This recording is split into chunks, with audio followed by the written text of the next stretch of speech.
Bonjour tout le monde, mon nom est Mario Richer et je suis le maître des donjons de la série web Rôle les dés. Présentement, on fait une courte capsule pour expliquer qu'est-ce que Rôle les dés, le monde dans lequel les personnages joueurs vont évoluer, qui sont les personnages joueurs, et on s'en sert aussi pour préparer le terrain pour une série de vidéos qu'on va faire où vous allez pouvoir interagir avec l'équipe de Rôle les dés en leur posant des questions si vous en avez, avec un membre à chaque semaine jusqu'à temps que la série commence officiellement. Qu'est-ce que Rôle les dés? Et ça, c'est toute une question parce que c'est une réponse qui demande plusieurs volets. Dans la base, Rôle les dés, c'est une web série qui regroupe 7 personnes qui ont décidé de se rassembler dans le fond pour raconter une histoire improvisée et dramatique en se servant de Donjons Dragons comme véhicule. C'est aussi pour l'équipe une aventure et au niveau plus personnel, je crois que Rôle les dés est devenu quelque chose de différent pour chaque personne qui y participe, que ce soit de loin ou de près. Qui sont les fameux héros de Rôle les dés? Eh bien, premièrement, nous avons Zesmé, qui est incarné par Madeleine Proulx, une Dryachie au pouvoir mystérieux. Alors, qu'est-ce que c'est une Dryachie? Eh bien, c'est une demi-fée et une faune. Et c'est quoi une faune? Eh bien, je pense que tout le monde est familier avec le mythe du satyre. Eh bien, une faune, c'est semblable, c'est une demi-cerf au lieu d'être un demi-bouc. Et celle-ci est féminine dans notre cas. Deuxièmement, nous avons Artemis Long, incarné par Jean-Philippe Perron, qui est un grand charmeur au regard sombre. Troisièmement, nous avons Squick, incarné par Pascal Couture, qui est un gobelin qui est unique et qui aime les noix.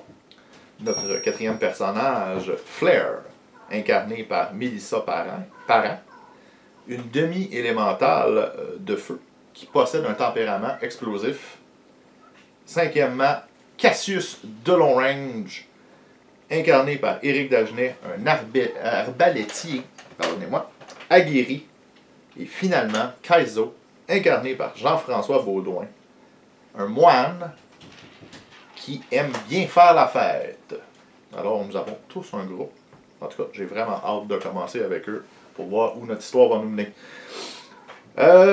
Ils vont évoluer dans la République de Sycophore, un royaume insulaire, environ de la taille de l'Australie. La République a été fondée il y a 400 ans par le biais d'une rébellion menée par Érémon d'Sycophore, un nom qui va revenir souvent dans notre histoire. C'était un puissant clerc de la déesse de la civilisation Adela. Et après avoir déposé la famille royale, ainsi que tous les nobles du royaume, Érémon d'Sycophore s'est autoproclamé chancelier de la toute nouvelle république et a ensuite formé un sénat démocratique pour gouverner. Il a donc décrété à partir de ce moment que le peuple se gouvernerait par eux-mêmes sous la juridiction de la déesse Adela. Ce qui veut dire que tous les chanceliers, à partir de ce moment, étaient des clercs d'Adela et qu'ils ont donc le droit de veto sur ce que le Sénat décide. C'est un droit qui a été invoqué une seule fois en 400 ans et qui a permis d'éviter une guerre civile. Dans sa conception, Sycophore était un idéal de démocratie. Elle a été créée pour que toutes les races et toutes les religions peuvent se rassembler sans crainte. Mais dans la réalité, la destruction de la classe noble a fait que elle a donné naissance à une classe marchande. Et la classe marchande a pris beaucoup de pouvoir par l'art et a corrompu les idéaux de la République. Mais ça, si vous voulez en savoir plus, il va falloir écouter notre web-série ou bien nous envoyer quelques questions. Donc, j'aimerais vous rappeler que la web-série va débuter officiellement le 6 juin sur la chaîne YouTube de Jeux AZ. Si vous avez des questions à nous envoyer, vous pouvez les envoyer à rolelesdés@gmail.com. Vous allez avoir un lien avec la vidéo. Et la semaine prochaine, je vais répondre à vos questions.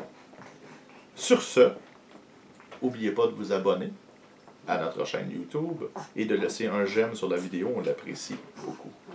Et je vous dis à la semaine prochaine! Au revoir!